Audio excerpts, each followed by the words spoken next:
berekspresi, berpendapat, dan berdiskusi. Saya Ila Rangga, Saya Aprilia Put. kami akan menemani Anda dalam 15 menit ke depan. Indonesia adalah salah satu negara yang rentan terkena dampak bencana alam. Hal ini dikarenakan Indonesia terletak di pertemuan dua lempeng tektonik dunia. Banyak bencana alam yang sudah terjadi di Indonesia, khususnya Nusa Tenggara Timur. Baru-baru ini, NTT sedang berduka akibat letusan Gunung Lewotowi laki-laki pada Senin 4 November pukul 11.51 waktu Indonesia Tengah. Dan dilansir dari Kompas.com, 10 orang meninggal dunia akibat letusan Gunung Lewotowi. Hal ini menggerakkan masyarakat Nusa Tenggara Timur untuk berpartisipasi dalam membantu korban bencana alam. Seperti yang dilakukan oleh pemuda Aliansi Peduli Bencana untuk melakukan open donasi di lampu merah OESAPA, khususnya Kecamatan Kelapa Lima, Kota Kupang. Kegiatan ini dikolaborasi dengan mahasiswa jurusan Ilmu Komunikasi Unwira Kupang, mahasiswa perkumpulan LGR, komunitas public speaking, dan beberapa komunitas yang tergabung dalam Aliansi Pemuda Solidaritas Bencana. Baik, sekarang kita terhubung dengan rekan kita, Nada, yang sedang berada di lokasi. Nada, saya persilakan. Pemirsa, sekarang saya sudah berada di OESAPA Kupang, khususnya di lampu merah OESAPA. Nah, di sini pemirsa bisa lihat sendiri ada beberapa mahasiswa yang sedang melakukan aksi penggalangan dana untuk membantu korban di Larantuka yang terkena terdampak gunung meletus di Gunung Lewotowi. Nah, perkumpulan mahasiswa ini terdiri dari perkumpulan LDR, mahasiswa ilmu komunikasi Unwira, dan beberapa komunitas yang tergabung dalam Aliansi Pemuda Solidaritas Bencana. Nah, untuk lebih jelasnya lagi, di sini saya sudah ada bersama forum dari penggalangan dana ini. Mengulurkan tangan saudara-saudara, jelasnya ada ulurkan tangan saudara-saudara. Penggalangan dana ini dilakukan dari kapan? Jadi sangat dibutuhkan oleh masyarakat baru hari ini persiapannya mulai kemarin. Kemarin kami melakukan persiapannya mulai dari pembuatan karpet, penyiapan audio, dos, mikrofon dan teknis lainnya.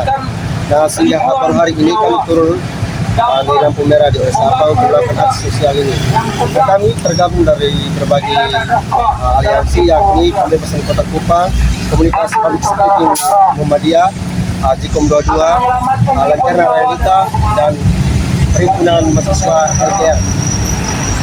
Tergantung hasilnya karena kami juga belum melakukan rekap, tapi saya yakin bahwa hari ini sudah bisa sedikit dari warga Kota Kupang lewat kami untuk menyalurkan ke teman-teman, saudara, keluarga yang mengalami erupsi di Flores Timur.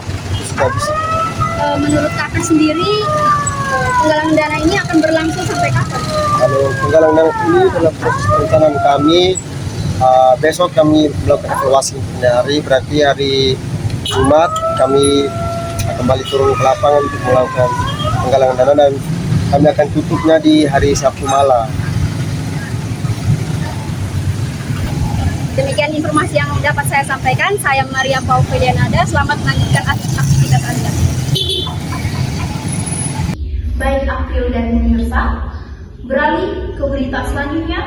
Dampak pasca bencana perlu diwaspadai dan diperhatikan oleh pemerintahan terkait dengan kerusakan infrastruktur dan pemberdayaan SDM pasca bencana.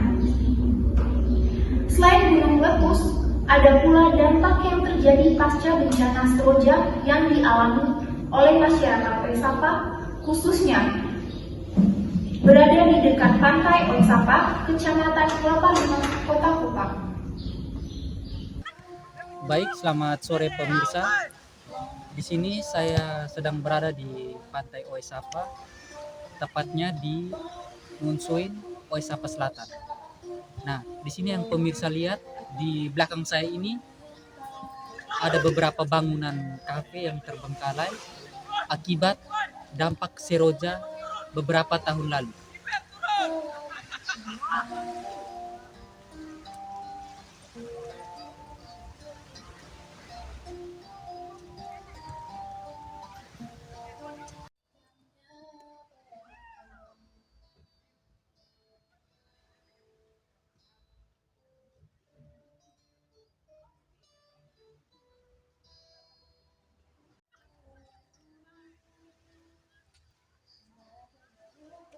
berdatangan dan puji Tuhan bisa pelan-pelan normal kembali.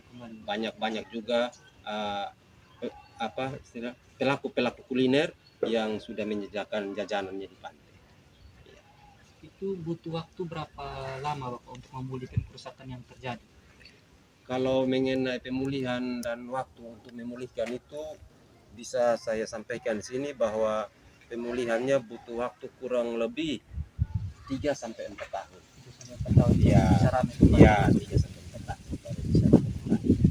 Terus apa yang akan dilakukan oleh masyarakat sekitar untuk mewaspadai bencana alam, apalagi dekat pantai seperti ini?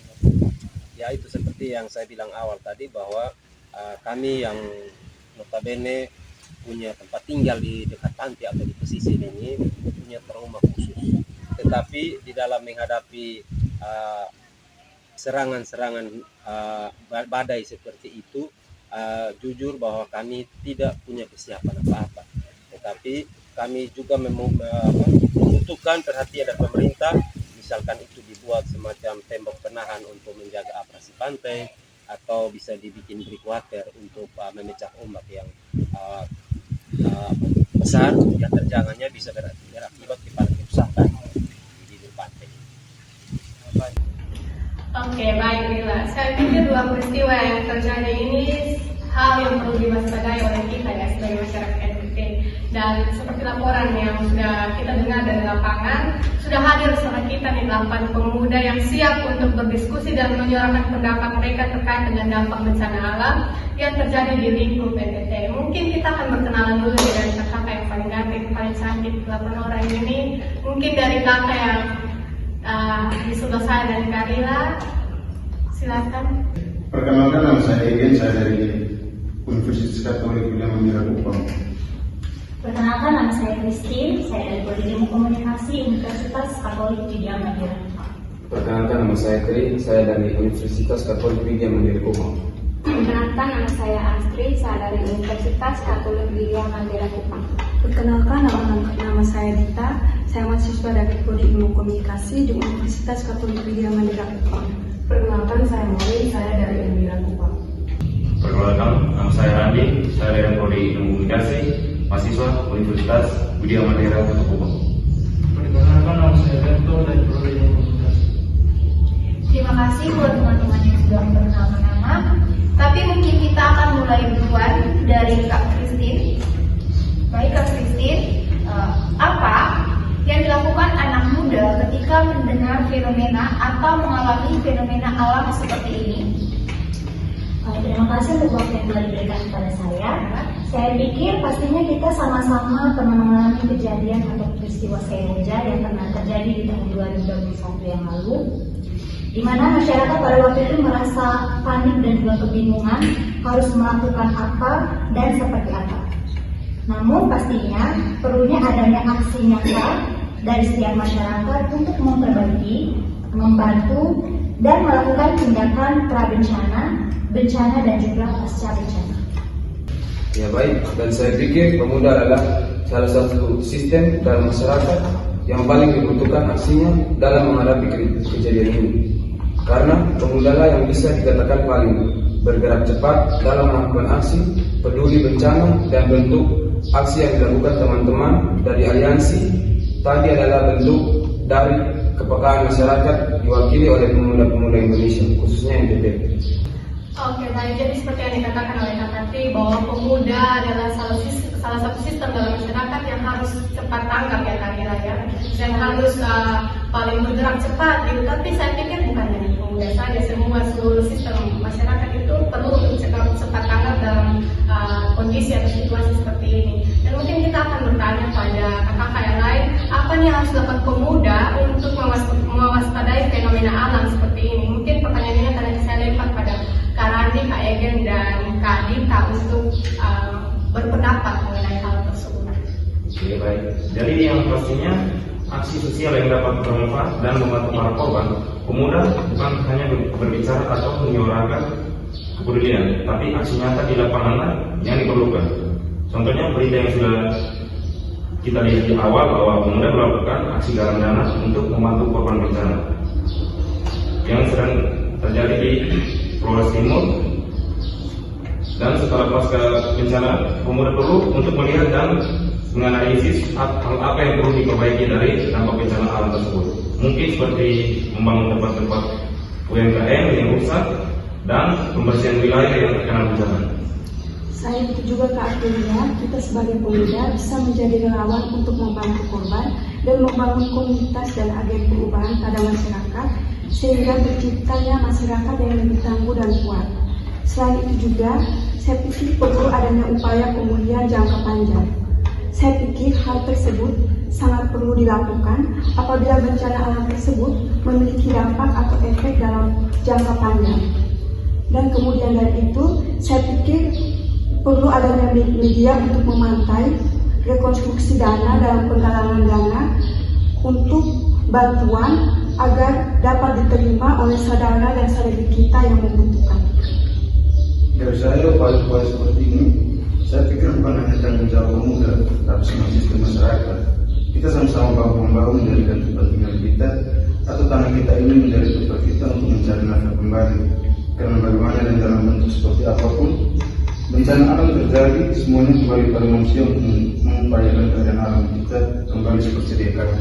Oke, baik Kak Egen. Saya pikir saya sangat setuju dengan pendapat dari Kak Egen bahwa semua ini perlu diwaspadai oleh kita semua sistem masyarakat. Dan bertolak dari dampak pasca bencana alam yang mungkin kita beralih pada satu berita fenomena sampah ya Kak Rila. Ini sangat marak terjadi di Kota Kupang dan sangat membuat risih dan risau masyarakat Kota Kupang. Betul sekali kalian. Produksi sampah di Kota Kupang, Nusa Tenggara Timur ini mencapai 233 ton per Juli 2024. Sampah-sampah ini dihasilkan dari limbah rumah tangga yang kian hari selalu bertambah. Nah, selain di rumah sekitar masyarakat, tempat wisata juga dipenuhi dengan banyak sampah. Seperti pantai pun menjadi tempat tertumpuknya sampah, seperti ada kantong plastik, botol-botol minuman dan sebagainya. Baik, selamat siang untuk kita semua. Kembali lagi bersama saya Yohanes Liru. Sekarang saya berada di salah satu lokasi pembuangan sampah tidak pada tempatnya atau pembuangan sampah secara liar di wilayah RT 008 RW 003 Kelurahan Oesapa Selatan, Kecamatan Kelapa Lima. Baik, sekarang saya sudah bersama salah satu narasumber saya. Beliau merupakan Ketua RT dari RT 008 dan RW 003 di wilayah Kelurahan Oesapa Selatan, Kecamatan Kelapa Lima. Baik Bapak, apa kabar Bapak? Baik. Oke Bapak, mengenai sampah yang dibuang oleh oknum-oknum secara sembarangan ini, bagaimana tanggapan Bapak selaku Ketua RT di tempat ini Bapak? Ya, kalau menurut saya berdasarkan informasi dari warga, mereka sangat terganggu ya, karena sampah berserakan sampai di badan jalan dan juga mengeluarkan aroma yang kurang sedap. Memang masalah sampah di sini ini memang masalah yang kompleks karena bukan saja dari warga RT 8 yang membuang sampah di sini, tetapi ada juga dari wilayah-wilayah lain. Contohnya dari kelurahan lain ada warga juga yang datang buang di sini. Terus di sini juga ada beberapa perkantoran yang melintasi di sini, banyak juga sampah yang dibuang di sini. Kita bisa lihat sendiri di sini ada banyak sampah yang berserakan sampai dalam pohon-pohon di dalam sana. Jadi memang masalah ini sangat mengganggu masyarakat, apalagi dekat dengan tempat sekolah ya, sangat mengganggu sekali. Oke baik, dan itu merupakan salah satu dampak besar bagi masyarakat sini ya Bapak. Ya Bapak, mungkin ada solusi dari Bapak selaku Ketua RT untuk bagaimana penanganan sampah-sampah yang berserakan ini Bapak? Ya, memang sudah ada banyak solusi yang dipakai untuk mengatasi sampah liar di sini. Mulai dari pemasangan pelang dilarang buang sampah, tapi sampai saat ini tetap saja masih di sampah-sampah yang ada masih berserakan dan masyarakat juga tidak sadar dengan himbauan yang diberikan oleh pemerintah. Memang di sini harus ada bak sampah, terus armada mobil pengangkut sampah itu harus rutin setiap pagi untuk mengangkut sampah. Sampah-sampah yang ada ini sudah dibiarkan bahkan sampai berbulan-bulan di sini baru diangkut. Jadi setiap pagi itu harus ada mobil sampah yang masuk di sini untuk mengangkut sampah yang ada, seperti yang ada di kelurahan-kelurahan lain. Mereka punya bak sampah, tiap pagi mobil sampah datang angkut begitu. Oke, baik Bapak. Bapak terima kasih atas segala informasi yang telah diberikan. Baik Bapak, mungkin itu saja yang dapat saya ambil informasi dari Bapak. Sekian dan terima kasih. Terima kasih. Oke, baik. Mungkin yang tadi kita akan dengar pendapat nih dari kakak yang lain. Gimana tanggapan kakak-kakak mengenai sampah-sampah di Kota Kupang yang buat risau dan risih kita sebagai masyarakat Kota Kupang? Mungkin pertanyaan ini akan saya letak pada Pak Morin terlebih dahulu untuk berpendapat. Terima kasih atas kesempatannya. Menurut saya pribadi, saya cukup risih. Apalagi kalau kita jalan, kadang di jalan itu ada tempat pembuangan sampah yang tertumpuk dan itu baunya sangat luar biasa. Tapi orang-orang masih seringkali buangnya ke situ. Yang bikin saya kadang bingung adalah itu kan tempat umum yang digunakan oleh pengguna jalan. Bahkan sudah ada larangan tidak boleh membuang sampah sembarangan, tetapi masih saja dilakukan. Dan mungkin bagi kakak yang lain bagaimana pendapat kakak? Kan kayak kamu yang bilang kalau di jalan kita sering temui nih sampah-sampah selalu ada di mana-mana tertumpuk bahkan dan mengganggu lalu lintas para pengendara motor, mobil dan kita sebagai pengguna jalan yang lain. Mungkin kalian tuh bisa berpendapat tentang hal itu. Hal-hal seperti ini saya pikir sangat mengganggu. Maka perlu adanya kesadaran dari masyarakat itu sendiri. Banyak tempat sampah yang disediakan oleh pemerintah, gunakanlah dengan baik. Dan sekarang 5 atau sampah yang sudah dipisah-pisahkan. Lagi mana yang organik dan non-organik. Jadi lebih mudah bagi mereka yang akan mendaur ulang sampah, limbah atau sampah yang tersebut. Itu ulang. Action! Hal-hal seperti ini saya pikir sangat mengganggu. Maka perlu adanya kesadaran dari masyarakat itu sendiri. Banyak tempat sampah yang disediakan oleh pemerintah, gunakanlah dengan baik. Dan sekarang limbah atau sampah sudah dipisahkan lagi, mana yang organik dan non organik. Jauh lebih mudah bagi mereka yang mendaur ulang limbah atau sampah tersebut. Betul, ditambah lagi di Kota Kupang ini, pengelolaan sampah menjadi hal atau benda yang bisa diperjualbelikan itu sangat banyak, atau bahkan untuk kerajinan tangan. Strategi pengelolaan sampah pun bisa dilakukan dengan 5M, yaitu menolak, mengurangi, memanfaatkan kembali, menggunakan kembali, dan mendaur ulang. Oke, baik April, sampah ini memang cukup sangat membuat kita risih dan risau ya sekarang. Dan benar dikatakan oleh teman-teman bahwa banyak kegiatan-kegiatan atau sosialisasi mengenai pengelolaan sampah yang kita temui atau ikuti sejauh ini. Dan sekarang itu kita ada bank sampah teman-teman, yang mana kita bisa menjual sampah-sampah plastik untuk didaur ulang dan pastinya kita dapat hasil atau uang dari sampah plastik itu tadi. Dan karena kita bukan hanya membuang sampah, tapi kita menerima kembali sampah itu tapi dalam bentuk uang. Jadi kita membutuhkan sampah untuk dijual kembali dan itu sangat membantu kita, khususnya mahasiswa. Betul sekali April. Nah, jadi kita sudah melakukan kegiatan mengurangi sampah ya teman-teman. Kita dapat untung lagi, kita benar-benar dapat untung juga ya. Oke, maka dari itu saya pikir diskusi kita akan berakhir ya April kali ini. Dan baik Karila, pemirsa, usai sudah diskusi kita di ruang remaja kali ini. Terima kasih untuk teman-teman 8 pemuda yang luar biasa hari ini. Saya Aprilia Pun, saya Rila Rangga. Kami pamit undur diri dan sampai jumpa.